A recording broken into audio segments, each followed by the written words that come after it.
কোরআন শরীফে 114টি সূরার ভিতরে 113টি সূরা নাযিল না করতেন, আল্লাহ রাব্বুল আলামিন যদি কেবলমাত্র সূরাতুল আসরটা নাযিল করে দিতেন তাম পৃথিবীর মানুষের জন্য, তাম পৃথিবীর মানুষের হেদায়েতের জন্য এই সূরাতুল আসরটাই যথেষ্ট হয়ে যেত। বলেন সুবহানাল্লাহ।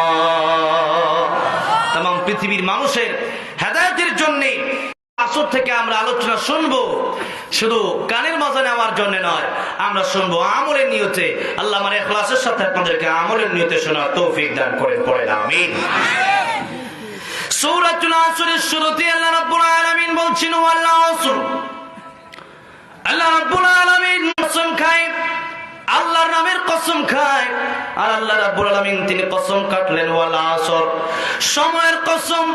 আল্লাহ রাব্বুল আলামিন তিনি যে সময়ের কসম কাটলেন, আল্লাহ রাব্বুল আলামিন এই কসম কেটে বোঝালেন সময়ের বড় দাম। ও বান্দারে, সময় যখন পেয়েছো, এই সময় আমি আল্লাহ রাব্বুল আলামিন তোমারে দিলাম পরীক্ষা করার জন্য। ও দুনিয়ার মানুষেরা, এই সময়ের মূল্য দাও, এই সময়কে মূল্যায়ন করো। একদিন আসবে যেদিন সময় খুঁজবে কিন্তু সময় পাবে না। আল্লাহর পয়গম্বর বিশ্ব নবী রাহমাতুল লিল আলামিন বলেন ইগতানিম খামসান ক্বাবলা খামসিন শাবাবাকা ক্বাবলা হারামিক।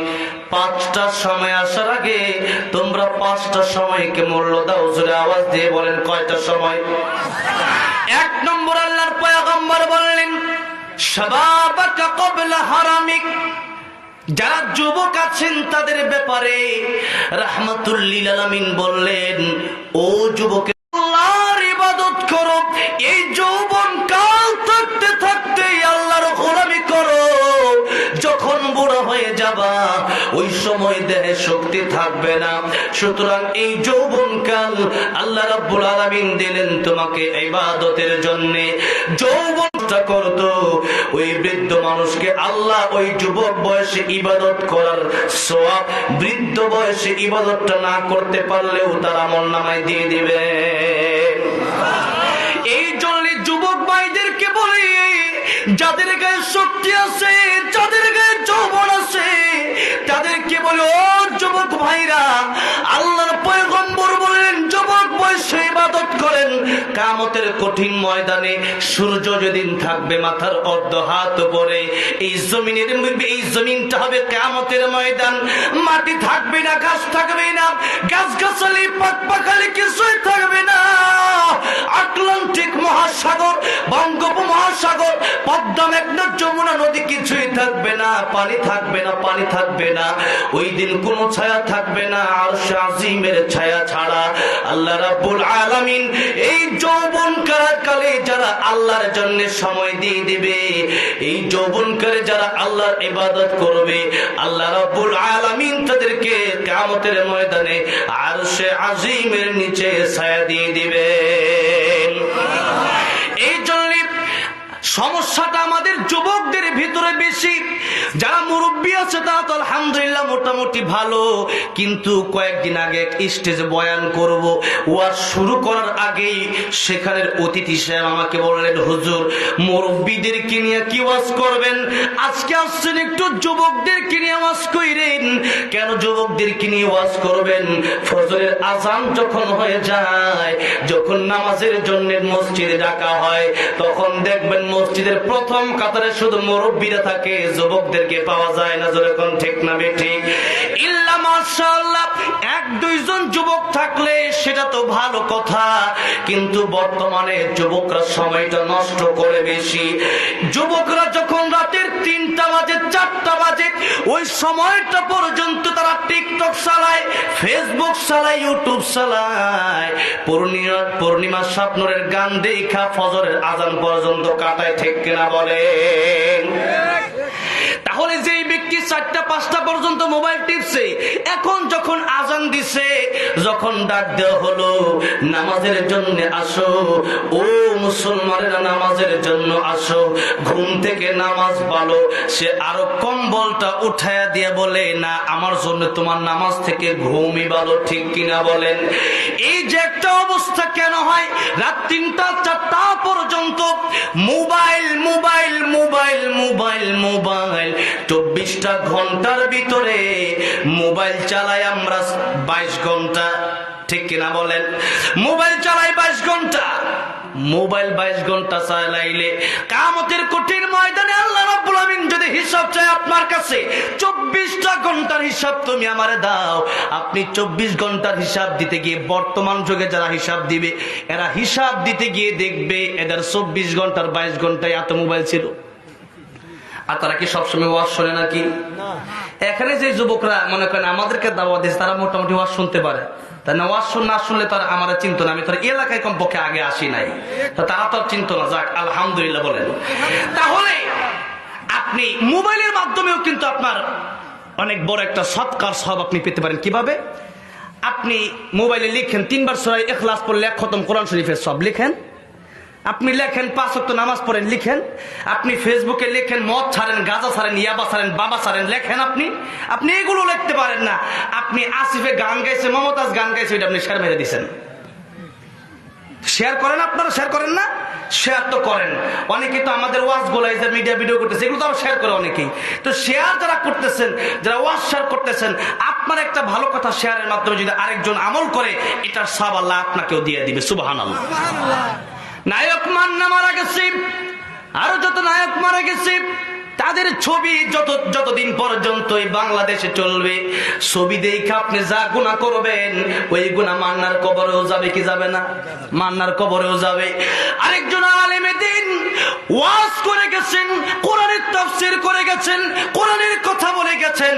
এই কোরআনের কথা যদি বলে যায়, এই কোরআনের কথা শোনার পরে যারা আমল করবে, ওই বক্তা, ওই মুফাসসির, ওই আলেমের কবরের সব আল্লাহ পাক পৌঁছায় দিবেন। বলেন সুবহানাল্লাহ।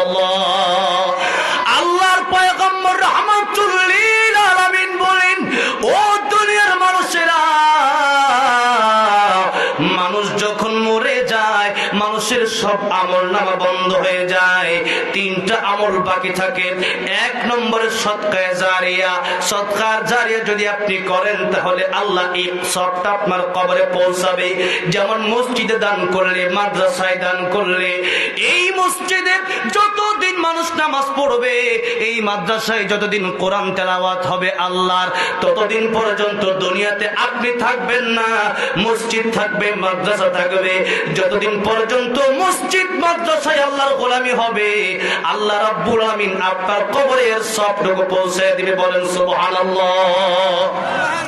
2 নম্বরে ওই আলেম, যে আলেম কথা বলেছে কোরআনের কথা, ওই কথাগুলো শুনলে পরে আরেকজন আমল করেছে, ওই আমলের সবটা আল্লাহ ওই আলেমের কবরে পৌঁছে দেবেন। 3 নম্বরে মানুষের নেককার সন্তান। আওয়াজ দিয়ে বলেন 3 নম্বরে কি? বলেন, এটা মনে রাখতে হবে আপনাদের। নেককার সন্তান, এটা যদি বুঝেন তাহলে আপনার জীবনে ফায়দা হবে অনেক। নেককার সন্তান যদি আপনি রেখে যেতে পারেন, আপনার সন্তানটা ততদিন পর্যন্ত কোরআন তেলাওয়াত করবে, আল্লাহ আপনার কবরে আপনার সন্তানের কোরআন তেলাওয়াতের সওয়াব পৌঁছে দিবেন। আপনার নেককার সন্তান নাই, অথবা আপনার টাকা পয়সা আছে, 1টা 2টা সন্তান, 3টা সন্তান আল্লাহ রাব্বুল আলামিন আপনারে দিয়েছিলেন। 1টা 2টা 3টা সন্তান এখন বড় হয়ে গেছে, আর মানুষ বানানো সম্ভব নয়। আপনি একটা ছেলেকে জাগির রাখেন, একটা ছেলেকে হাফেজে কোরআন আলেমে দ্বীন বানানোর দায়িত্ব নেন। ওই ছেলেটা দোয়া করলে আল্লাহ আপনার জন্য কবুল করে নেবেন। এই জন্য মাদ্রাসার সাথে সম্পর্ক রাখবেন। নিজের একটা সন্তানকে হলেও আলেম বানান, হাফেজে কোরআন বানান, জীবনটা লাভবান হয়ে যাবে। আমার ভাইরা, আমার মুরব্বী বাবাজিরা রে, আজকে আমাদের মনে মনে চিন্তা, সন্তানকে কিভাবে ডাক্তার বানানো যায়, ইঞ্জিনিয়ার বানানো যায়। ও আমার মুরব্বী বাবাজিরা, এই সন্তানকে মাদ্রাসায় না দিয়া স্কুল স্কুলে দিলেন, আমি স্কুলে না দেওয়ার কথা বলছি না, কিন্তু আমার বাবাজিরা মাদ্রাসায় আগে দেন, মক্তব আগে চালু করেন। এখন তো মক্তব অনেক জায়গায় বন্ধ হয়ে গেছে। আগে দেখতাম সন্তানেরা কায়দা হাতে নিয়ে মক্তবে যেত। এখনকার সন্তানেরা ঘুম থেকে মা উঠে 10টায়, সন্তান উঠে 12টায়। ঘুমের এমন এক অবস্থা হয়েছে যে ঘুমের কারণে অভ্যাস হয়ে যায় ছোট থাকতে ঘুমায় 4টা বাজে, উঠে 12টা বাজে। এটা মায়ের দোষ, বাবার দোষ। ছোট থাকতে সন্তান থাকে কাদা মাটির মতো। আপনি যা বানাবেন তাই হবে। প্লেট বানাইলে প্লেট হবে, সোজা করলে সোজা হবে, বাঁকা করলে বাঁকা হবে। সন্তানরে আপনি কোরআন শিক্ষা দেন নাই। 20 বছর সন্তানের বয়স, এখন পিতামাতার সাথে বেয়াদবি করে। আপনি আসছেন, হুজুর একটা তাবিজ দেন, একটু পানি পড়া দেন। কিসের তাবিজ? আপনার জন্য তাবিজ কাজ হবে না, আপনার জন্য পানি পড়া কাজ হবে না। এই জন্য সন্তানকে মানুষ বানাতে হবে। বড় হয়ে গেলে না, ছোট থাকতে মানুষ বানাতে হবে, ছোট থাকতে মানুষ বানাতে হবে। আল্লাহ রাব্বুল আলামিন বলেন, ইয়া আইয়ুহাল্লাযীনা আমানু কু আনফুসাকুম ওয়া আহলিকুম নারা। হে ঈমানদারেরা, তোমরা নিজেরা জাহান্নামের আগুন থেকে বাঁচো, পরিবারকে জাহান্নামের আগুন থেকে বাঁচাও। কিয়ামতের কঠিন ময়দানে সন্তান আর বাপের বিরুদ্ধে বিচার দিবে। আল্লাহ গো, আমার বাপ আমারে কোরআন শেখায় নাই, আমার বাপ দুনিয়ার সব শিখাইছে, কিন্তু আমারে কোরআন শেখায় নাই। মাদ্রাসার অভাব ছিল না, কিন্তু কোরআন শেখায় নাই। মসজিদ ছিল, নামাজে নিয়ে যায়। আপনি নামাজে গিয়ে নিজেকে বড় ভাগ্যবান মনে করতেছেন, কিন্তু সন্তান কিয়ামতের ময়দানে বিচার দেবে, আল্লাহ আমার বাবাকে আগে জাহান্নামে দেন, এরপরে আমি জাহান্নামে যাব। বলেন তো, আপনাদেরকে আমি জিজ্ঞাসা করি, সন্তান যদি আপনার বিরুদ্ধে বিচার দায়ের করে কিয়ামতের ময়দানে, চেহারাটা সুন্দর থাকবে নাকি চেহারাটা কালো হবে? কালো হয়ে যাবে। আমার ভাইরা, আমার মুরব্বী বাবাজিরা, এই জন্য যুবকদেরকে ঠিক করতে হলে যখন নাকি সন্তানটা ছোট, তখন থেকেই বাবা মার দায়িত্ব আছে। বাবা মার কাছে কিয়ামতের ময়দানে প্রশ্ন করা হবে। এবার আসেন, যারা যুবক তাদেরকে নিয়ে আমি বলতেছিলাম, ও যুবক ভাইরা, সারা রাত মোবাইল না টিপে রাত যখন হয়ে গেছে, নামাজ পড়েই যত দ্রুত পারেন ঘুমায়া যান। আগামী থেকে মাহফিল গুলো যত পারেন আগে আগে নিয়ে আসেন। এখন তো প্রধান বক্তা দেওয়া হয় বুড়া বয়সে, রাত যখন 11টা বাজে তখন প্রধান বক্তা বসে, অথচ ওয়াজের মূল সময়, ওয়াজের যৌবন কাল হলো 11টা পর্যন্ত। 11টা শেষ, এরপরে ওয়াজের যৌবন বয়স শেষ। কারণ আগের মানুষ ফজর পর্যন্ত ওয়াজ শুনলেও এখনকার মানুষ হয়ে গেছে ডিজিটাল মানুষ, ডিজিটাল বাংলাদেশের ডিজিটাল মানুষ। এই জন্য যখন নাকি ওয়াজ হয় 12টা পর্যন্ত, 12টার পরে দেখবেন অনেকেই আস্তে আস্তে উঠাউঠি শুরু করে, ঠিক কিনা বলেন? এই জন্য আসেন, এটাও আগে আনতে হবে। সারা রাত যদি ওয়াজ মাহফিল হয়, ফজরের সময় যদি বাড়িতে গিয়ে নামাজ না পড়ে ঘুমায়, বলেন তো ওয়াজ মাহফিলের দাম আছে? দাম নাই। কিন্তু দুঃখজনক হলেও সত্য কথা, বহু ওয়াজ মাহফিল দেখেছি, সারা রাত ওয়াজ করার পরে ওয়াজে এত মানুষ হয়, ফজরের নামাজের সময় মসজিদে এত মানুষ পাওয়া যায় না, ঠিক কিনা বলে? এই জন্য আমি বলি, ও আমার যুবক ভাইরা, আপনারা তো বেশি গুনাহ করেন, বেশি গুনাহ করেন। এই জন্য আল্লাহর পয়গম্বর বলছেন, শাবাবাকা কাবলা হারামিক। আল্লাহর গোলামি করো যুবক বয়স থাকতেই, কারণ যুবক বয়স থেকে তুমি বুড়া হতে পারবে, এর গ্যারান্টি কি আল্লাহ দিছে নাকি? এর গ্যারান্টি আল্লাহ দেয় নাই। কত যুবক মারা যায় বর্তমানে গবেষণা করে দেখা গেছে, তামাম পৃথিবীতে যত বৃদ্ধ মারা যায় তার চাইতে যুবক মানুষই বেশি মারা যায়। যুবক মানুষ বেশি মারা যাওয়ার অনেকগুলো কারণ আছে। আগের যে মুরব্বী বাবাজিরা ছিল, মুরব্বী মায়েরা ছিল, তারা আগে দুধ খাইতো, ডিম খেত, ভালো ভালো খাবার গ্রহণ করত। আর বর্তমানে যুবকেরা দুধ খায় না, খায় সিগারেট, ঠিক কিনা বলেন? নাই মনে হয় আপনার দেশে, ঢাকায় অভাব নেই, জন্য বললাম। কিন্তু সিরাজগঞ্জের ব্যাপার জানি না এতটুকু। নিশা যারা করবে প্রতিনিয়ত কিয়ামতের কঠিন ময়দানে, আল্লাহ আল্লাহ তাআলার রহমতের নজর তাদের দিকে পড়বে না। নাম্বার 2, পিতা মাতাকে যারা কষ্ট দেবে এদের কাছে আল্লাহর রহমতের নজর আসবে না। পিতা মাতারে কষ্ট দেয় এমন সন্তান তো নাই আমাদের দেশে, কোন অভাব নাই। বাপে ডাক দিলে মা ডাক দিলে বলে সময় নাই, ঠিক কিনা বলেন? আপনি কার উসিলায় দুনিয়াতে আসলেন? কার উসিলায়? যেই বাপ মার উসিলায় দুনিয়াতে আসলো সেই বাপ মারা এখন চেনে না। অথচ আল্লাহ রাব্বুল আলামিন কোরআন শরীফে এক জায়গা নয় বহু জায়গায় বলেছেন আমার গোলামির পরে ওয়াবুদুল্লাহ ওয়ালা তুশরিকু বিহি শাইআ ওয়া বিল ওয়ালিদাইনি ইহসানা। আল্লাহর গোলামি করো, শিরক করো না, এরপরে তোমাদের পিতামাতার খেদমত করো। ওয়া ক্বাদা রাব্বুকা আল্লা তা'বুদু ইল্লা ইয়্যাহ ওয়া বিল ওয়ালিদাইনি ইহসানা। চূড়ান্ত ফয়সালা, আল্লাহর গোলামি করো, আল্লাহর গোলামির পরে তোমরা পিতামাতার খেদমত করো। কার খেদমত? পিতামাতার খেদমত। এই ওয়াজ তো প্রতিদিনই হয়, পিতামাতার খেদমতের ওয়াজ প্রতিদিন হয়, কিন্তু পিতা মাতার কথা যারা শোনে না স্পষ্ট মনে রাখবেন আল্লাহর পয়গম্বর বলেছেন হুমা জান্নাতুকা হুমা নারুকা। তোমার বাপ মা হোক তোমার জান্নাত, তোমার বাপ মা তোমার জাহান্নাম।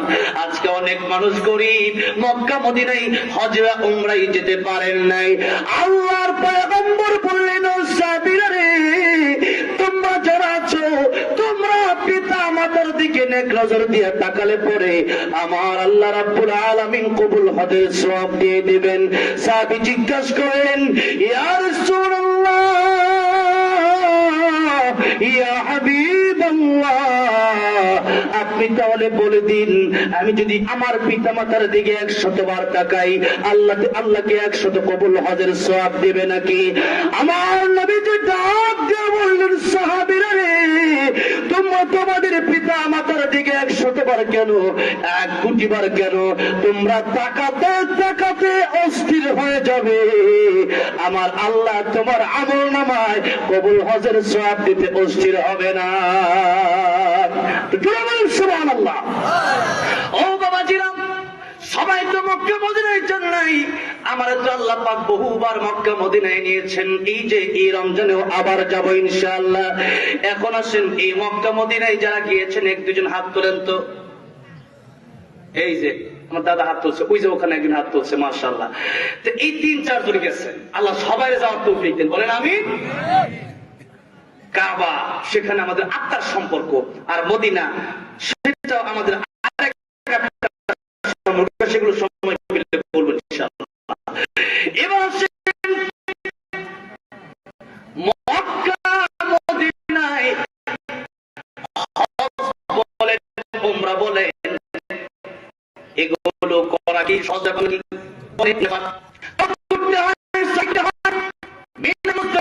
যেতে হয়, অনেক কাজ রয়েছে, টাকা লাগে, শক্তি লাগে, আবার শারীরিক নামাজ। নামাজ আপনার বসেছে, নামাজ আপনি পড়বেন, এটা শুধু দৈহিক, এটা দেহের শক্তি দিয়ে আপনার পড়তে হবে।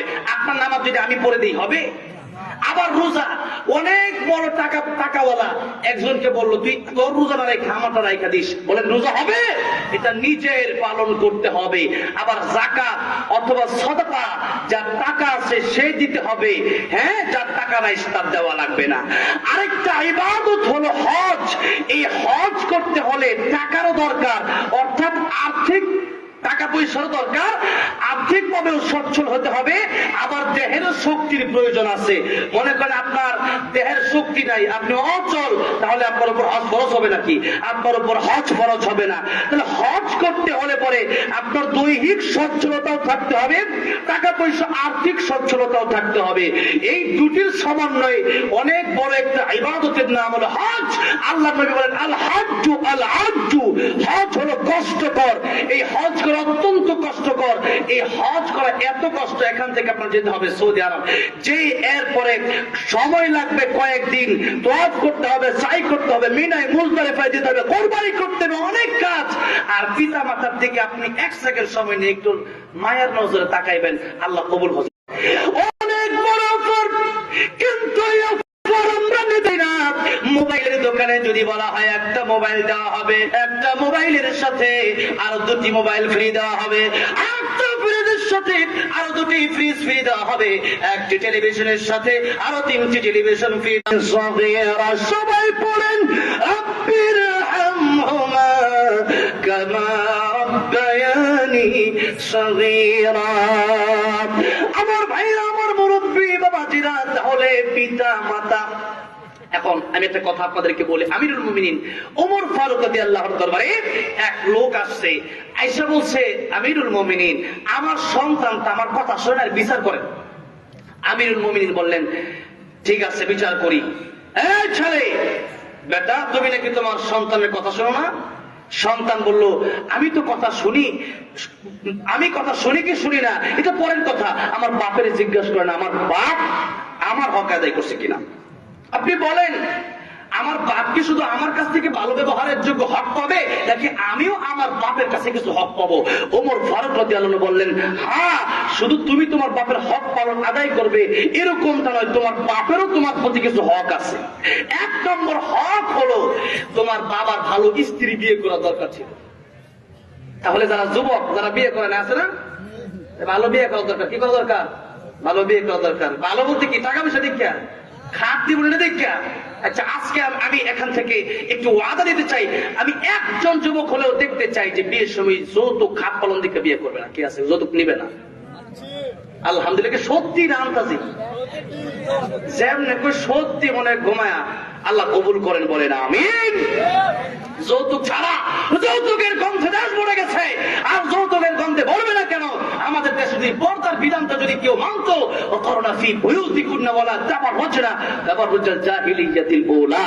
আল্লাহ বলেন জাহিলি যুগের মেয়েদের মতো তোমরা এরকম খোলামেলা পোশাক, এরকম খোলামেলা বের হলো না।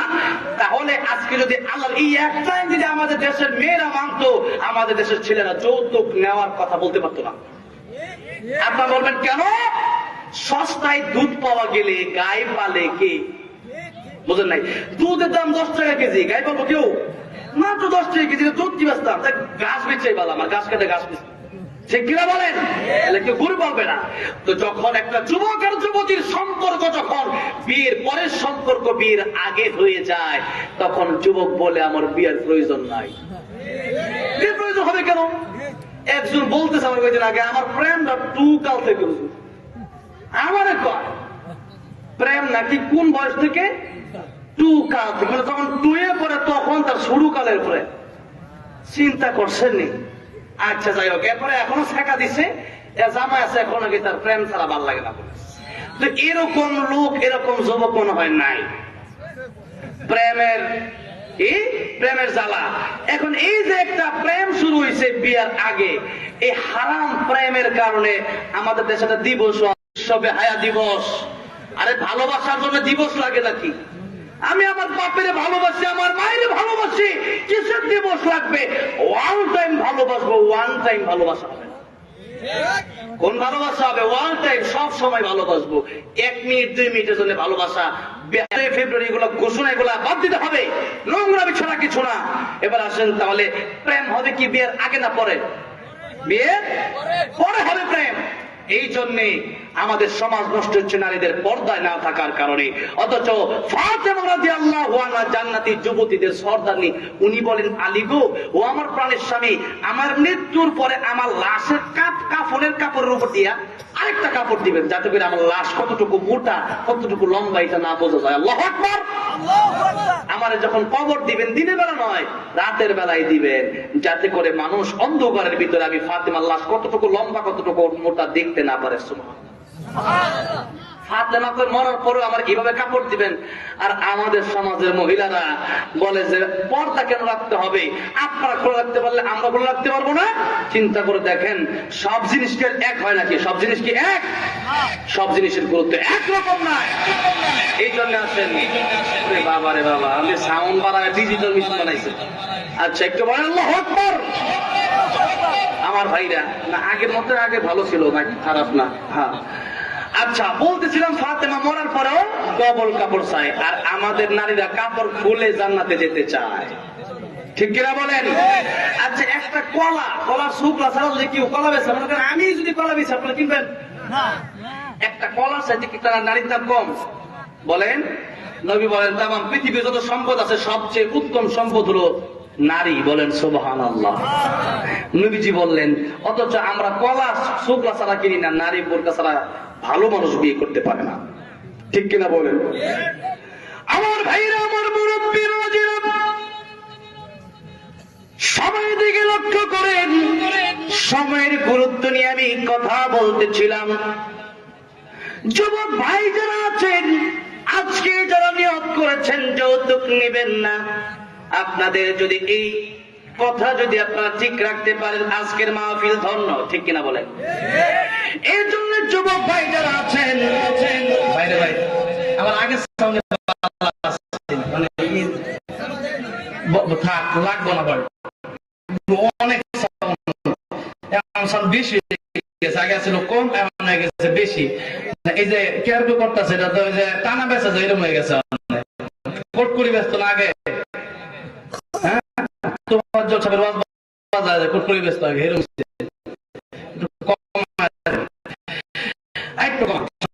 আমি মাইক খারাপ করতে পারবো, সমস্যা নেই। আর দেখে বলেন আমার ভাইরা, আমার মুরব্বী বাজে, তাহলে এক নম্বর কথা আল্লাহর নবী কাদেরকে বললেন? বলেন যুবকদের। তাহলে আমাদের দেশের সমাজের যদি ভালো হয়ে যায়, গোটা শাস্তি ফেলবে।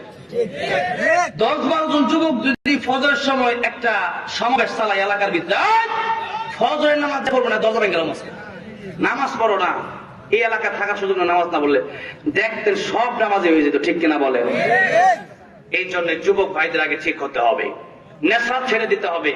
নেশা যারা করেন, আল্লাহ কিয়ামতের ময়দানে আপনাদের দিকে তাকাবে না।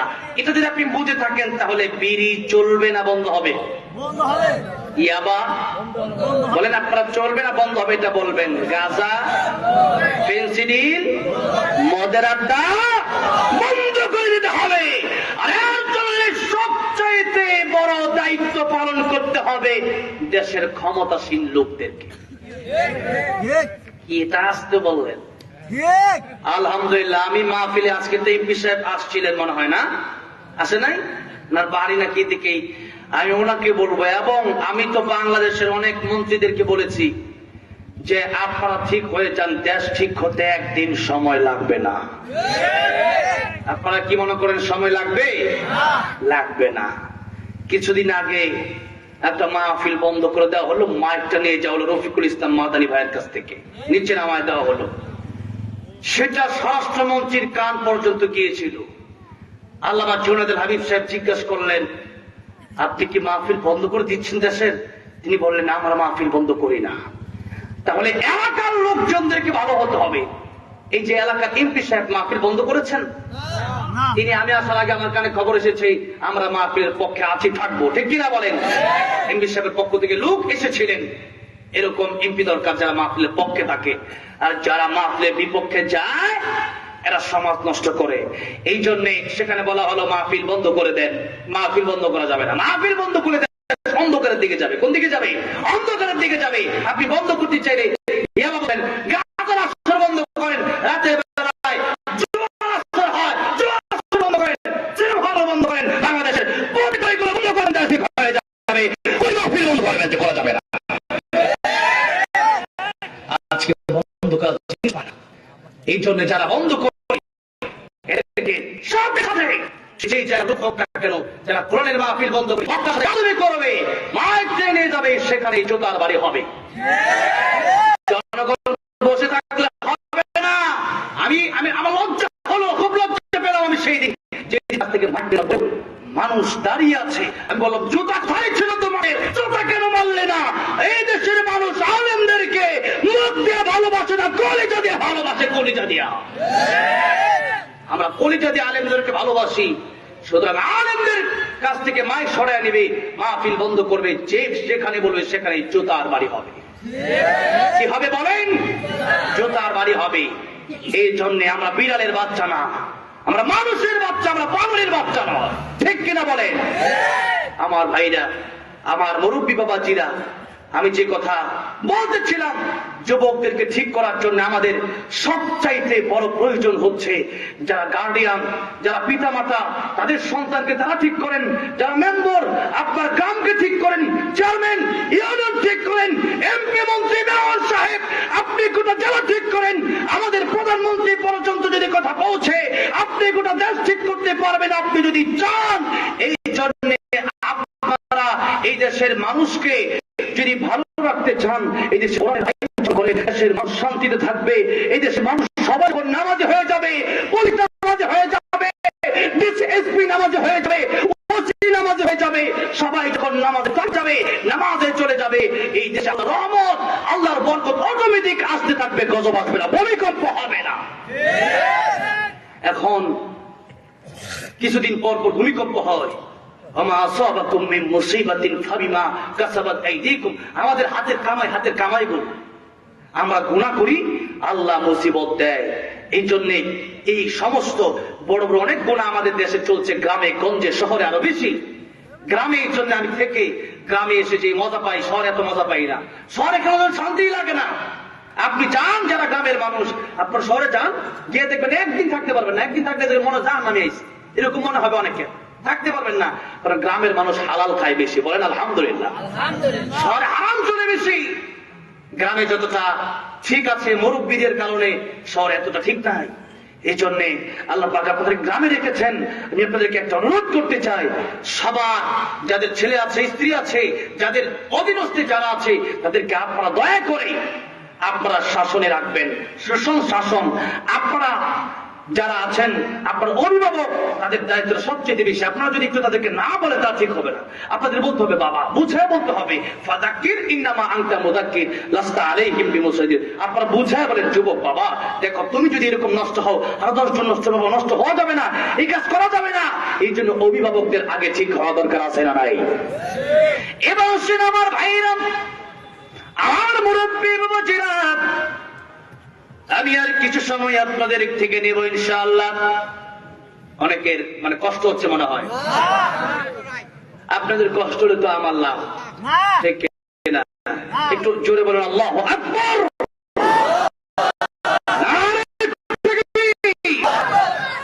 বলতেছিলাম যুবক ভাইদের কথা, সামনে আগাবো, এবার একটু দিকে যাই নাকি বলেন? নাকি মুরব্বীরা কি সবাই ভালো? এক গাড়ির ড্রাইভার, এত বড় বড় গাড়ি, যার সাথে আসছে বাইরে ড্রাইভার নামাজ পড়ে না। এত বড় গাড়ি দেখা যায়, তো এরকম উপরে দিয়ে সাজলে হবে না। ইন্না আকরামাকুম ইনদাল্লাহি আতকাকুম, আমার ভিতরে তাকওয়া থাকা লাগবে। কি থাকা লাগবে? তাকওয়া। এবার আল্লাহর পয়গম্বর রাহমাতুল লিল আলামিন 2 নম্বরে বললেন, ও দুনিয়ার মানুষেরা, সুস্থ আছো তো অসুস্থ হওয়ার আগে আল্লাহর ইবাদত করো। কোন সময়? আমরা সুস্থ থাকা অবস্থা ইবাদত করি, অসুস্থ হয়ে গেলে পরে কই, ইসরে যদি সুস্থ হয়ে যায় ওই দিন নামাজটা পড়বো না। আল্লাহ সুস্থ হয়ে গেলে এটা দিমু, ওইটা সৎকার করবো, ওইটা মুরগি দিমু, ছাগল দিমু, গরু দিমু। কেন ওই সময়? কেন সুস্থ থাকা অবস্থায় আল্লাহর গোলামি করেন। এবার আসেন আল্লাহ নবী বিশ্ব নবী রাহমাতুল লিল আলামিন বললেন, ও দুনিয়ার মানুষেরা, 3 নম্বর গিনাকা ক্বাবলা ফাকারিক, ও দুনিয়ার মানুষেরা, দুনিয়া থাকা অবস্থায়, টাকা পয়সা থাকা অবস্থায় আল্লাহর গোলামি করো। কারণ যখন তোমরা ফকির যে কোনো সময় হয়ে যেতে পারো। সকালবেলার ধনী তুমি ফকির, সন্ধ্যাবেলা। এই জন্য ফকির হতে সময় লাগে না। যে কোনো সময় মানুষ ধনী হতে পারে, যে কোনো সময় মানুষ ফকির হতে পারে। ধনী বানানোর মালিককে, আবার ধনী থেকে ফকির বানায় দেওয়ার মালিককে, সব কিছুর মালিক আল্লাহ। ও আমার মুসলমান ভাইরা, টাকা পয়সা আছে কিন্তু মসজিদে দেন না, মাদ্রাসায় দেন না, মাহফিলের জন্য চাইলে পরে দেন না।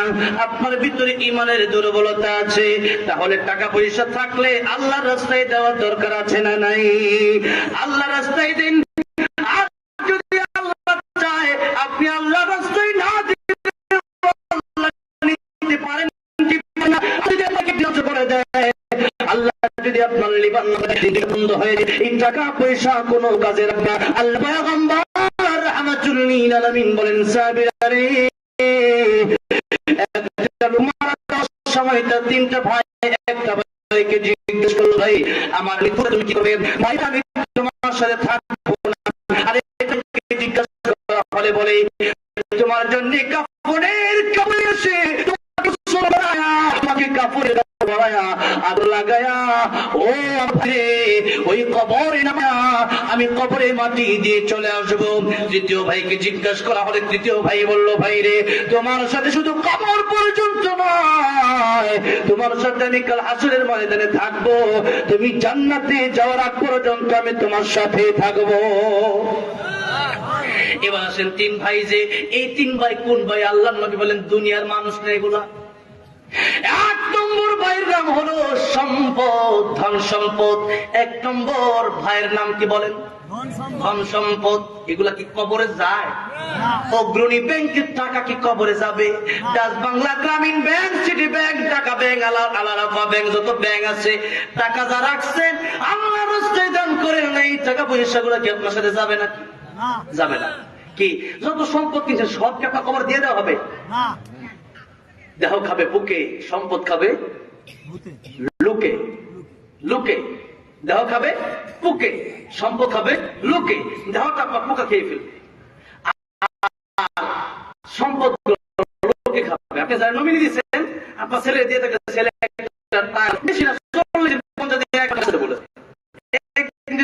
কানবে, আরে বাপ মরে গেছে। এরপরে আপনার এই ছেলে আর ফোন থাকবে। একদিন দেখলাম একটা ছেলে বাবা মারা গেছে, মসজিদে কানতেছে, কয়েকদিন পরে ডিজে গান বাজাইতেছে। তাহলে তার বাবা না একদিন পরে বিয়ে করছে, টাকা পয়সা ছিল, ওই টাকা পয়সা এনে বিয়ে করে করলো। দেখলাম অনেকগুলো ডিজে পার্টি হচ্ছে। কি পার্টি? DJ party. আরে ডিজে পার্টি করে যে মজা পায়, এই ডিজে পার্টি না দিলে বিয়ে হয় না। ডিজে পার্টি না দিলে যদি বিয়ে না হয়, এই বিয়েতে শান্তি আসবে কেমনে? অশান্তি আসবে, ঠিক কিনা বলেন? বিয়ে করেন আল্লাহর কোরআনের দাওয়াত দিয়ে বিয়ে করেন। কি দিয়ে বিয়ে করতে হবে? আল্লাহর কোরআনের দাওয়াত দিয়ে বিয়ে করতে হবে। আমার ভাইরা, আমার মুরব্বী বাবাজিরা, এই সম্পদ আপনার সাথে যাবে না, এই সম্পদ আপনার সাথে যাবে না। সম্পদ গুলো থাকবে, আপনি মরে যাবেন, আপনার সন্তান টাকা পয়সা এনে পলচল চালাবে, সুন্দর জীবন যাপন করবে। স্বামী যদি হয়, স্ত্রী যদি মারা যায় আরেকটা বিয়ে করবে, আর যদি স্বামী মারা যায় আরেকটা স্বামী সে গ্রহণ করবে। আপনার চিরদিন মনে রাখবে না। আল্লাহ রাব্বুল আলামিন বলেন, ইন্নামা ওয়ালিয়ুকুমুল্লাহু ওয়া রাসূলুহু ওয়াল্লাযীনা আমানুল্লাযীনা ইউকিমুনাস সালাতা ওয়া ইউতুনাজ যাকাতা ওয়া হুম রাকিউন। আল্লাহ রাব্বুল আলামিন বলে, ও দুনিয়ার মানুষ, তোমরা বন্ধু বানাও তিনজনকে। আওয়াজ দিয়ে বলেন কয়জন? এক নম্বরে তোমরা আল্লাহকে বন্ধু বানাও। বলেন কাকে হবে? আল্লাহ আল্লাহ বল বান্দা, আল্লাহ আল্লাহ বল। দিদার ইলাহি পেতে হলে, দিদার ইলাহি পেতে হলে তোকে মনে যখন আল্লাহ আল্লাহ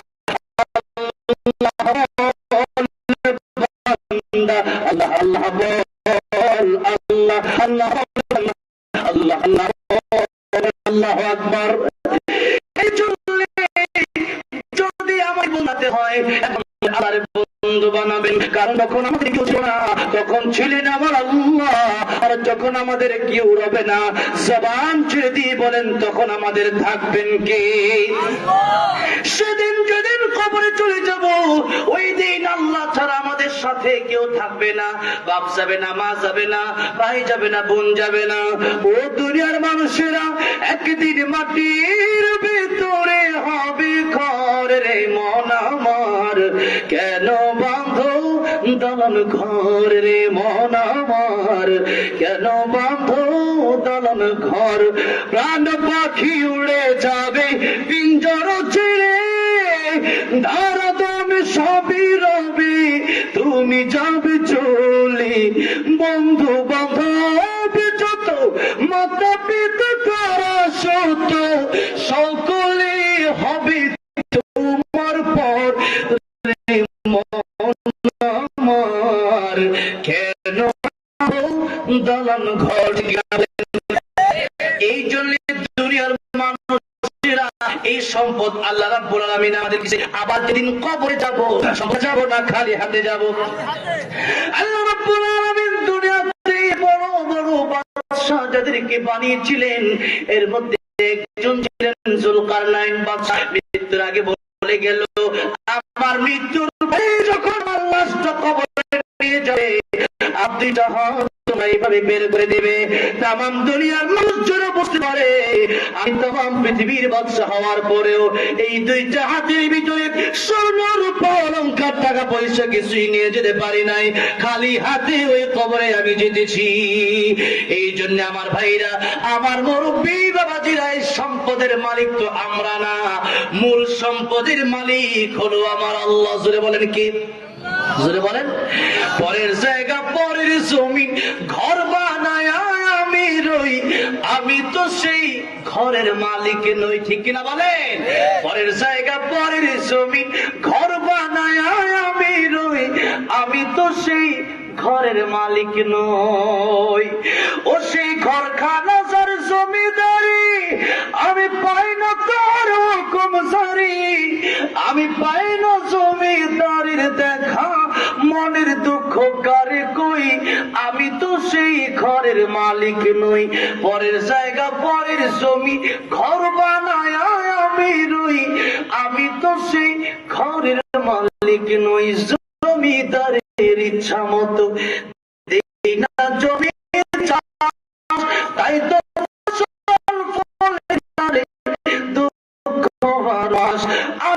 সবে দিলাম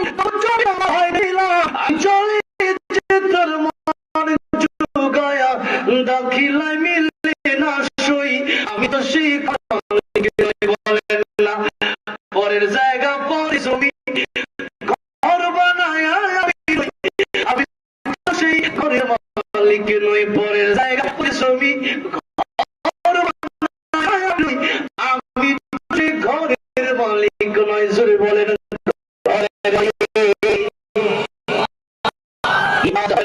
জবান দিছে কে? জোরে বলেন জবান দিছে আল্লাহর জবান। আল্লাহু আকবার।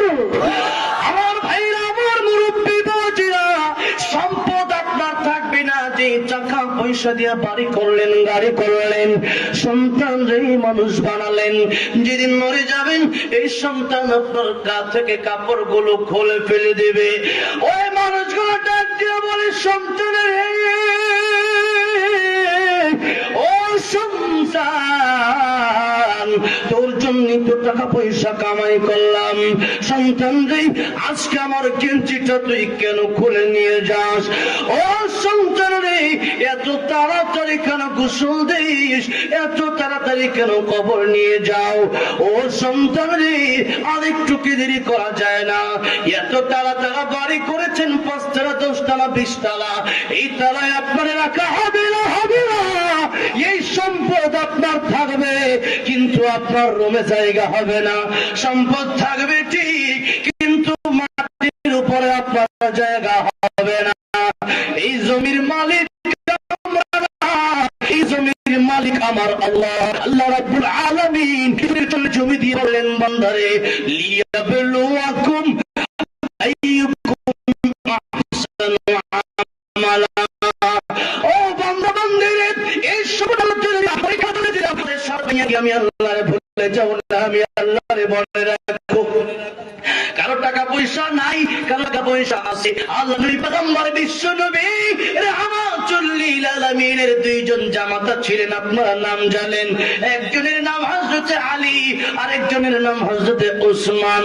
হযরত আলী রাদিয়াল্লাহু আনহু ওনার ঘরে মাঝে মধ্যে 3 দিন 4 দিন 5 দিন ধরে চুলায় আগুন ধরতো না, এরপরেও ফাতেমার কোনো কথা ছিল না। আবার এদিকে উসমান গনি রাদিয়াল্লাহু আনহু, ওনার এত টাকা পয়সা ছিল, এরপরে আল্লাহর নাফরমানি করতেন না, টাকা পয়সা ছিল ঠিক, কবরের সামনে যাওয়ার পরে চোখের পানি ছেড়ে ছেড়ে কাঁদতেন। মানুষ জিজ্ঞাসা করতো, উসমান তুমি কান্দো কেন? তোমার তো দুনিয়াতে টাকা পয়সার অভাব নাই। যত সাহাবীকে আল্লাহ রাব্বুল আলামিন দুনিয়াতে জান্নাতের টিকিট প্রাপ্ত সাহাবী বলে গেছেন, জান্নাতের টিকিট আল্লাহ যাদেরকে দিয়েছেন এর মধ্যে তুমি একজন উসমান। ওসমান তাহলে তুমি কান্দো কেন? ওসমান ডাক্তার বলেন, দুনিয়ার মানুষের আরে যে আল্লাহ জান্নাতের টিকিট দিছে, ওই আল্লাহ কি জান্নাতের টিকিট ক্যান্সেল করতে পারে কি পারে না? ওই আল্লাহ তো জান্নাতের টিকিট ক্যান্সেল করতে পারে। আমি আপনি তো হযরত আলীর মতো ইবাদত গুজার হয়ে যায় নাই, আমি আপনি তো হযরত আবু বকরের মতো ইবাদত গুজার হয়ে যায় নাই, হযরত ওমরের মতো হই নাই, হযরত আলী রাদিয়াল্লাহু উসমান রাদিয়াল্লাহু আনহুর মতো হই নাই, হযরত বেলালের মতো হই নাই, হযরত খাব্বাবের মতো হই নাই, হযরত খালিদ ইবনে ওয়ালিদের মতো হই নাই, ইমাম আবু হানিফার মতো হই নাই, ইমাম শাফিঈর মতো হই নাই। তারা সারা রাত ইবাদত করেছে, এরপরও সারা রাত কাঁদছে, আল্লাহ জান্নাত পাবো কি পাবো না? জান্নাতের টিকিট পাইলেও মনে চিন্তা, আল্লাহ যদি আবার ক্যান্সেল করে ফেলে, আল্লাহ রাব্বুল আলামিন যদি আবার জাহান্নামে আমার ফেলে দেয়, আমার তো করার কিছু নাই। কিন্তু আমাদের ইবাদত নাই। একদিন নামাজ পড়লে পরে চিন্তা করি, নামাজ মনে হয় ভালোই তো পড়ছি, জান্নাতি হয়ে গেছি। ও বন্ধু, ও দুনিয়ার মানুষেরা, যেহেতু কোন কাউকে এক নম্বরে বন্ধু বানাও, যদি ওই কবরের বিপদ থেকে বাঁচতে চান, যদি ওই মৃত্যুর যন্ত্রণা থেকে বাঁচতে চান, ওই হাসরের ময়দানে যদি বাঁচতে চান, তাহলে জবান ছেড়ে দিয়া বলেন, বন্ধু বানাতে হবে কারে? আল্লাহকে বন্ধু বানাতে হবে। যত গুনাহ করেছেন আজকের এই মাহফিলে তওবা করতে রাজি আছেন না নাই? কারা কারা তওবা করবেন? এতদিন গুনাহ করছি, এখন থেকে আর করব না, একটু হাতটা উঠায় দেখান। নারে তাকবীর। আল্লাহ কবুল করেন, হাত নামান। সবাই হাত তুলছেন, আশা করি এটা মানবেন। এবার আসুন, আল্লাহ রাব্বুল আলামিন বলেন, দুনিয়াতে থাকা অবস্থায় তোমরা আমার গোলামি করো। এই কথাটাই এখন আমি বলবো। আল্লাহর পয়গম্বর রাহমাতুল লিল আলামিন বললেন, দুনিয়ার মানুষেরা, গিনাকা ক্বাবলা ফাকারিক, সম্পদ থাকতে আল্লাহর রাস্তায় দান করো, সম্পদ হারায় গেলে বিপদে পড়বা। 4 নম্বরে আল্লাহর পয়গম্বর বললেন, ফারাগাকা ক্বাবলা শুগলিক, অবসর হওয়া, অবসর থাকা অবস্থায় ব্যস্ত হওয়ার আগে আল্লাহর গোলামি করো। আচ্ছা, মানুষ যত দিন যায় অবসর হয় না ব্যস্ত হয়? ব্যস্ত হয়। একজন কবি বলছেন, যখন তোমার 2 পা, যেথায় খুশি সেথায় যাও। যখন তোমার 4 পা, ভাত কাপড় দিয়ে যাও। যখন তোমার 6 পা, আব্বু তুমি কোথায় যাও? তার মানে আপনার যত দিন যাবে দায়িত্ব বাড়বে। বাড়বে না কমবে? দায়িত্ব বাড়তেই থাকবে। আপনার মানুষের দায়িত্ব নেওয়া লাগবে। এই জন্য অবসর থাকতে আল্লাহর ইবাদত করতে হবে। 5 নম্বরে নবী বলেন, হায়াতাকা ক্বাবলা মাউতিক, পৃথিবীর সমস্ত মানুষ, এবার যুবক বৃদ্ধ নারী পুরুষ সবাই এক, মান আমিলা সালিহাম মিন যাকারিন আও উনসা ওয়া হুয়া মুমিন ফালানুহইয়ান্নাহু হায়াতান তাইয়্যিবা ওয়া লানাজজিয়ান্নাহুম আজরাহুম বিআহসানি মা কানু ইয়ামালুন। আমার ভাইরা, আমার বন্ধুগণ, আমার মুরব্বি বাবাজিরা, আমরা শান্তি খুঁজি, শান্তি খুঁজি, শান্তি খুঁজি, শান্তি নাই। আপনি আল্লাহর গোলামি যতদিন পর্যন্ত না করবেন, টাকা পয়সা থাকবে, শান্তি পাবেন না। আর যারা ফজরের নামাজ পড়ে টাকা পয়সা নাই, দেখবেন শান্তির অভাব নাই। ঠিক কিনা বলেন? এই জন্য শান্তি খুঁজতে হবে আল্লাহর হুকুমের ভিতরে। ইনশাআল্লাহ 10 মিনিট কথা বলে শেষ করব, আর কি উঠবেন না ইনশাআল্লাহ। আল্লাহর পয়গম্বর বলেন, 5 নম্বরে হায়াতাকা ক্বাবলা মাউতিক, জীবন থাকতে ভালো হয়ে যাও, মরার পরে ভালো হলে হবে না। কিয়ামতের ময়দানে ডান হাতে যাদের আমল নাম, আল্লাহ এদেরকে পড়তে বলবেন না। আর যাদের বাম হাতটা বুক ছিদ্র করে ঢুকানো হবে, এদেরকে আল্লাহ বলবেন, পড়ো, ইকরা কিতাবাকা কাফা বিনাফসিকা আল-ইয়াওমা আলাইকা হাসিবা, পড়ো, দুনিয়াতে কি করছো এগুলো পড়ো। তখন সে পড়তে পারবে না, হাত তো পিছন দিক দিয়ে। আল্লাহ বলেন, ফেরেশতা মাথাটা মটকায় দাও। এরপরে মাথা মুছড়াইয়া দিলে এরপরে পিছন দিকে তাকায় পড়বে। কি পড়বে? দুনিয়াতে যা করছে, আড্ডাবাজি, জুয়া, মদের আড্ডা, লুডুর আড্ডা, তাসের আড্ডা, এরপরে মোবাইল সারাদিন দেখছে, অশ্লীল সিনেমা, কোন জায়গায় কোন মেয়ে নিয়ে বসেছিল, সব সেদিন দেখতে পারবে। নিজের আমল নামায় আল্লাহ জিজ্ঞাসা করবে, বান্দারে তোমার প্রতি কি উত্তম ইনসাফের বিচার হয়েছে? বান্দা বলবে, আল্লাহ অবশ্যই আপনি ইনসাফের বিচারটাই করছেন, দুনিয়াতে এই কাজগুলো করছিলাম। তাহলে ওই দিন শরমে না পড়ে এখন হিসাব কিতাব মিলাইয়া করা দরকার আছে না নাই? বলেন তো। মুমিনরা ডেকে বলবে, ইন্নী যানানতু আন্নী মুলাকিন হিসাবিয়া, আমরা দুনিয়াতে কইলাম তাই কাজ ঝামেলা নাই। এজন্য ভালো হবে কি মরার পরে না আগে?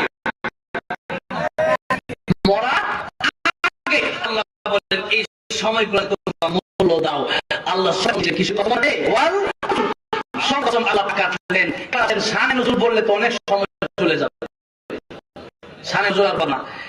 এখন অলরেডি আবদার আসছে গজলের। আমি আগে কথাটাকে শেষ করি। আল্লাহ পাক বলেন ইন্নাল ইনসানা লাফি খুসর। আল্লাহর কথা এই সত্য। এরপর আল্লাহ পাক তাকিদ দিয়ে কসম কেটে বললেন পৃথিবীর সমস্ত মানুষ ক্ষতিগ্রস্ত। আদম আলাইহিস সালাম থেকে নিয়ে মা হাওয়া আলাইহিস সালাম থেকে নিয়ে কিয়ামত পর্যন্ত যত মানুষ আছে সব ক্ষতিগ্রস্ত। 4 গুণ বাদ দিয়া, কয় গুণ? 4 গুণ। ইল্লাল্লাযীনা আমানু ওয়া আমিলুস সালিহাত ওয়া তাওয়াসাউ বিল হাক্কি ওয়া তাওয়াসাউ বিস সবর। আল্লাহ বলেন যাদের ভিতরে ঈমান আছে, যাদের ভিতরে কি আছে? ঈমান আছে। এখন ঈমানটা আমাদের কেমন ঈমান? আমাদের ঈমান হলো কুসুমাতা পানির মতো, লড়া দিলে কইরা যাও, যেটা ঠিক না ঠিক। যদি বলা হয় জিহাদের ময়দানে যাওয়ার জন্য, এটা হয়েছে মুনাফিকরা এরকম করতো। কারা করতো? মুনাফিকরা। এই জন্য আল্লাহর যে কোনো হুকুম, নবীর যে কোনো সুন্নত, হোক শান্তি, হোক মধু খাওয়ার সুন্নত, হোক জিহাদে যাওয়ার সুন্নত, আমরা সব জায়গায় যাবো কি যাবো না? ইনশাআল্লাহ। আপনি যদি আপনার মনে যদি জিহাদের তামান্না না রেখে মরে যান, আপনি মুনাফিক অবস্থায় মৃত্যুবরণ করবেন। ঠিক কিনা বলেন? এবার আসেন আমি যে কথা বলে শেষ করব। তাহলে আল্লাহ বলেন ঈমানদার, ঈমানটা কিরকম হতে হবে দেখেন। আল্লাহ এক আয়াতে বলেন ইয়া আইয়ুহাল্লাযীনা আমানু আমিনু, ঈমানদার ঈমান আনো। আরেক আয়াতে আল্লাহ বলেন ইয়া আইয়ুহাল্লাযীনা আমানু দুখুলু ফিস সিলমি কাফা, হে ঈমানদাররা তোমরা পরিপূর্ণ ইসলামে প্রবেশ করো। আরেক আয়াতে আল্লাহ বলেন ইয়া আইয়ুহাল্লাযীনা আমানু কু আনফুসাকুম ওয়া আহলিকুম নারা, হে ঈমানদাররা নিজেরা জাহান্নাম থেকে বাঁচাও, পরিবারকে বাঁচাও। তো অনেক আয়াতে ইয়া আইয়ুহাল্লাযীনা আমানু আসছে। তাহলে এই যে প্রায় 96 বার সম্ভবত আসছে, এই 96 বার ঈমানদারকে আল্লাহ পাক ডাক দিয়ে বলেন ঈমান আনো, ইসলামে প্রবেশ করো, জাহান্নাম থেকে বাঁচো। বিভিন্ন কথা আল্লাহ পাক বললেন। তাহলে ঈমানদার তো জান্নাতে যাবে, আর জাহান্নাম থেকে বাঁচবে মানে আমাদের ঈমানটা বেলালের মতো না, হাব্বাবের মতো, তাদেরকে আগুনে পুড়ে এরপরও তারা আল্লাহু আহাদ আল্লাহু আহাদ। আর আমরা ফজরের সময় ঘুমের থেকে উঠতে পারি না, তাহলে হযরত বেলাল এত খাবার খান। হযরত বেলাল দুনিয়ায় হাঁটে, আমাদের জান্নাতে গেছে, হযরত বেলাল টক টক আওয়াজ হয়,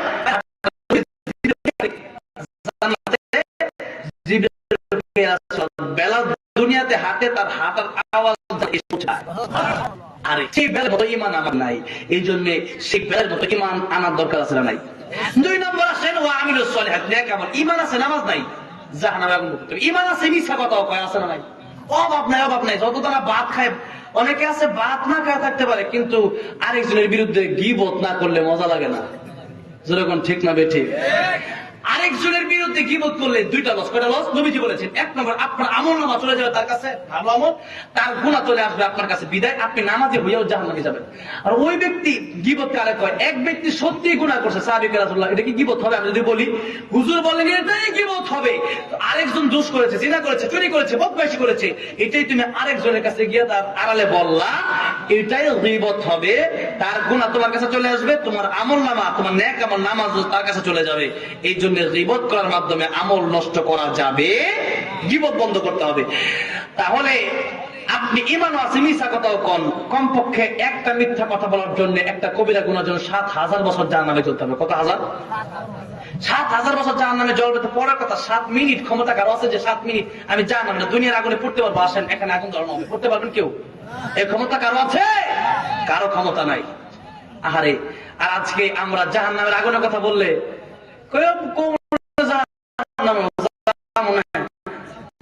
কত মানুষ এরকম বলে না, আপনি খেয়ে দিয়েছেন, আপনি লিখে দিবেন জাহান্নামী। আরেক বেটা খাই, আরেক বেটা পয়সা খেয়ে, জনগণের মাল খেয়ে পরে জান্নাতে যাওয়া সম্ভব না। যদি বা করবে আল্লাহ, ঠিক কিনা? এই বান্দার হক কোনোভাবে নষ্ট করা যাবে না। বান্দার কষ্ট দিলে ওই আল্লাহ হবে না, বান্দার কাছ থেকে ক্ষমা চেয়ে নিতে হবে। এবার আসেন আমিলুস সালিহাত, নেক আমল, নেক আমল করে চলে যাওয়া যাবে। জাহান্নামের আগুন বুক করে যাওয়া, জাহান্নামের বুক করে বিশ্বাস করেন 7000 এক একটা কবিরা গুনাহ, কত কবিরা গুনাহ আমরা হিসাবে কত বছর জাহান্নামে যাওয়া চিন্তা করেন। তওবা করলে আল্লাহ বলেন অবশ্যই আমি আল্লাহ মাফ করে দেব, আমি আল্লাহ দয়ার সাগর বলেন সুবহানাল্লাহ। এবার আসেন আল্লাহ বলেন 3 নম্বরে ওয়াতাওয়াসাউ বিল হক। ঈমান আনছো নেকামল করছো, এটা আরেকজনকে তুমি পৌঁছাও। বলে নিজে ঈমান আনছে নেকামল করছে, আপনার বউ পড়ে না, আপনার সন্তান পড়ে না নামাজ, এলাকাবাসী পড়ে, এরকম না। আপনি নামাজে যান, যাদেরকে দেখছেন যারা আশেপাশে থাকবে সবাইকে বলবেন আপনি তোমরা নামাজে চলো, ঠিক কিনা বলেন? আপনি নিজে নামাজে আরেকজনকে নামাজি বানান। 4 নম্বরে ওয়াতাওয়াসাউ বিস সবর। ঈমানের এই দাওয়াতটা দিতে গেলে পরে আপনার জেল হতে পারে, জুলুম হতে পারে, ফাঁসি হতে পারে, রিমান্ড হতে পারে, হামলা হতে পারে, মামলা হতে পারে। এর জন্য ঈমানের দাওয়াত বন্ধ করা যাবে না। আপনার জেল জুলুম ফাঁসি হোক, আপনার এই জীবন আল্লাহর জন্য, মরণকার জন্য, আল্লাহর জন্য জেল জুলুম ফাঁসি হতে পারে। এই যে আমির হামজা সাহেব, আজকে ওনার সাথে আমার ভিডিও কলে কথা হয়েছে। মুফতি আমির হামজা সাহেব প্রায় 2.5 বছর কারাগার মুখ করছে, হাসি মুখ চেহারা, কষ্ট নাই। অনেকেই জেলখানায় গেলে পরে কষ্ট পায়, আর আলেমরা জেলখানায় গেলে কষ্ট পায় না। দেখছেন আপনারা, যখন তারা বের হয় আদালতে নিয়ে দেখবেন তারা হাসে আর আল্লাহু আকবার স্লোগান দেয়, ঠিক কিনা বলেন? হ্যাঁ, স্লোগান দেয়, আল্লাহু আকবার স্লোগান দেয়। হাসে তারা, কেন হাসে? তারা চিন্তা হইলো যা করবো তো আল্লাহর জন্য, জেলা আসছিরাও তো আল্লাহর জন্য আসছি, মদ খেয়ে চুরি করে টাকা দিয়ে তারা আসি নাই, ঠিক কিনা বলেন? হ্যাঁ, এই জন্যে যে কথা বলতে চাই, এই ঈমানের দাওয়াত যদি আপনি বাস্তবিক পক্ষে দিতে চান, নবী ঈমানের দাওয়াত দিয়েছে, একটু ভালো করে শোনেন। নবী ঈমানের দাওয়াত দিয়া নবীর আবু জাহেল উটের পচা নারী বলে নবীর কাঁধে দিচ্ছে, নাউজুবিল্লাহ বলেন। রশি লাগাইছে গলায়, ফাঁসি দিতে চাইছে, নবীর হত্যা করতে চাইছে।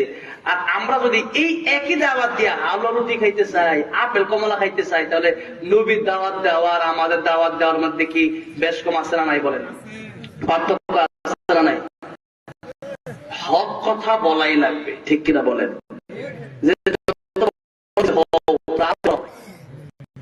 এই জন্য হক কথা বলতে আপনি কি বলতে পারেন সেখানে পাশের কাজটা ঝুলে আপনি বলতে হবে যে কোনো সমস্যা নাই, কারণ বাস কাজে বললে শহীদ, চিন্তা নাই, যাবো আর আমার জন্য ভালো, এরকম চিন্তা নাই। ইমানদারের কোনো চিন্তা নাই, ইমানদারের কোনো নাই। কয়টা বললাম? 1 নম্বর ঈমান, 2 নম্বর ঈমানের সাথে নামাজ 4টা গুণ কিন্তু আল্লাহ বলছে, একটা আর কোরআন শরীফ বিভিন্ন জায়গায় বলছে সালিহাত। তা আমিলুস সালিহাত বলতে কি নামাজ ছাইরা নামাজ পড়ে না খালি ইমান জানজান, এত সহজ না। জান্নাত নামা পড়ে আবদান না আম হাসিবতুম আন তাদখুলুল জান্নাহ। এজন্য আল্লাহ রাব্বুল আলামিন ঈমান, নেকামল এবং আমাদেরকে দ্বীনের দাওয়াত এবং ধৈর্য নিয়ে আমাদের জীবনকে পরিচালনা করার তৌফিক দান করেন, পড়েন আমিন।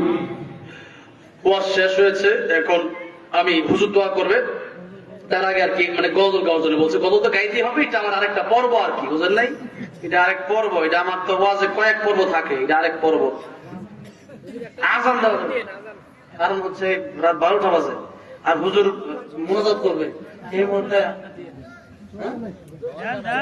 আচ্ছা, যুব সমাজ শুনতে চাইলে তো কিছু করার নাই, যে তারা কষ্ট করছে মাহফিলের জন্য, ঠিক কিনা বলেন? আচ্ছা, তারা যা শুনতে চাইবে শোনাবো। আচ্ছা, গজল এখানে লেখা হয়েছে, আমি নবীজির পাগল। নবীজির পাগল সবাই কিনা বলেন তো? নবীজির পাগল কারা কারা হাত তোলেন? সবাই নবীর পাগল। আল্লাহ সবাই নবীর রোজা জিয়ারত করার তৌফিক দান করেন, নবীর দিদার নসিব করেন, বলেন আমি হাত নামান। এখন আমি নবীজির পাগল যারা এরা আমার সাথে গজল গাইতে হবে, ঠিক আছে? আমি 1 লাখ গজল গাইতে, সবাই নিয়ে গাই, সবাই আমার সাথে গাইবেন। আমি নবীজির পাগল, আমি মদিনার পাগল, আমি বলেন আমি নবীজির পাগল, আমি মদিনার পাগল, আমি নবীজির পাগল, আমি মদিনার পাগল।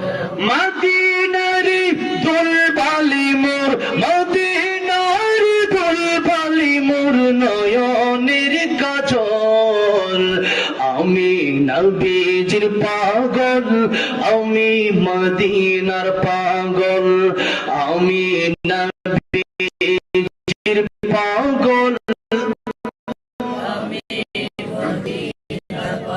আমার মনে নবী নবী চোখে মদিনার ছবি, আমার মনে নবী নবী চোখে মদিনার ছবি, আমার মনে নবী নবী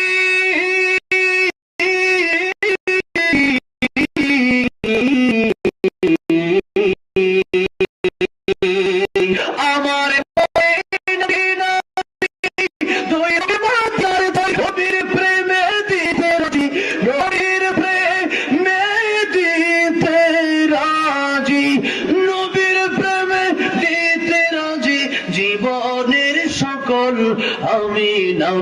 নবীজির পাগল, আমি মদিনার পাগল, আমি নবীজির পাগল, শুনিলে মদিনার কথা ভুলতে পারি সকল ব্যথা, শুনিলে মদিনার কথা ভুলতে পারি সকল ব্যথা, শুনিলে মদিনার কথা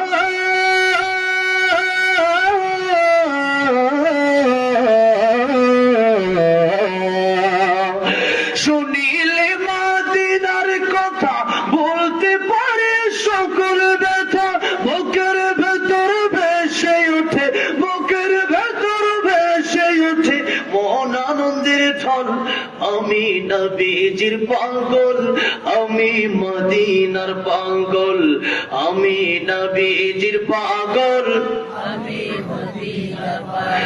আমার রোগের সকল ঔষধ দয়াল নবীর সালাম দরুদ, আমার রোগের সকল ঔষধ দয়াল নবীর সালাম দরুদ, আমার রোগের সকল ঔষধ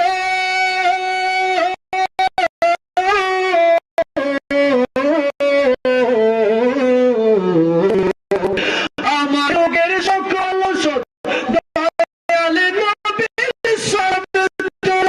ভক্তি চিত্তে পড়ি, ভক্তি চিত্তে পড়ি হই সুস্থ সবল, আমি নবীজির পাগল, আমি মদিনার পাগল, আমি নবীজির পাগল, মদিনারি ফুলবালি, মদিনার ফুলবালি মনের কাজল, আমি নবীজির পাগল, আমি মদিনার পাগল, আমি নবীজির পাগল, আমি মদিনার পাগল। আল্লাহ সবাইকে জীবনে একবার হলেও বাইতুল্লাহ এবং মদিনাতুল মুনাওয়ারা আমার নবীজির রওজা জিয়ারতের তৌফিক দিয়ে দিও, জোরে কোন আমিন। আর হচ্ছে বাকি আছে আজান, এটা আসলে দেখেন না, আমি যদি সারা রাত বলি আপনারা সারা রাত শুনবেন আমি জানি, কারণ হচ্ছে হ্যাঁ এত আবদার, মানে আপনার ইখতিলাফ হয়ে গেছেন, মানে বাংলাতে ইখতিলাফ হবে না।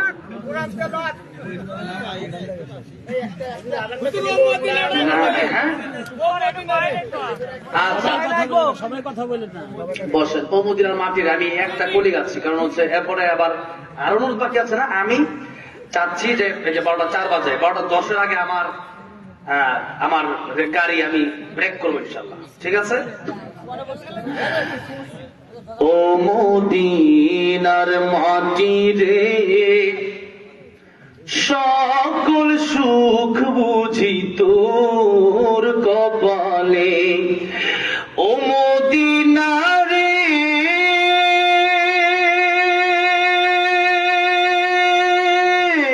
তোর বুকে আমার নবী, যার লাগি পাগল সবই, যার লাগি মাতুয়ার ত্রিভুবন, কাদি আমি সারাক্ষণি, কখন যাব সেখানে, সহে না আর পরাণে, ও মদিনার মাটি রে, সকল সুখ বুঝি তোর কপালে। আর না শুনলে তো আরো আবদার বাকি আছে না, লেখা দিছে তো কত আবদার। হ্যাঁ, সাইদের গজল গাবো এখানে আগে থেকেই বলে দেওয়া হয়েছে, কেমন ওয়াজ করা লাগবে না আগে আমার বলে দেওয়া হয়েছে আজকে, এই জন্য তো বেশি কিছু বলি না। দেখতেন মাঠে থাকতে পারতেন, প্যান্টের মতো সব ছিঁড়ে যেত, আজকে কিছু বলি না। যাই হোক, আচ্ছা আজান দিতে বলছে, আজান তো আসলে এটা আমি দেওয়ার চাই না, তারপরে এখন আজান শুনলে আর কি সবার ইমানটা একটু বৃদ্ধি পায়, ঠিক কিনা বলেন? আল্লাহু আকবার, আল্লাহু আল্লাহু আকবার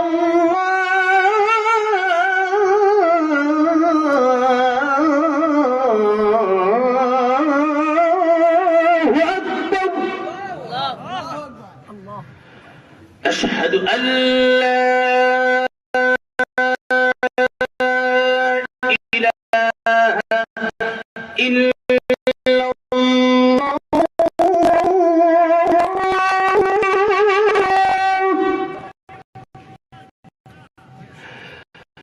أشهد أن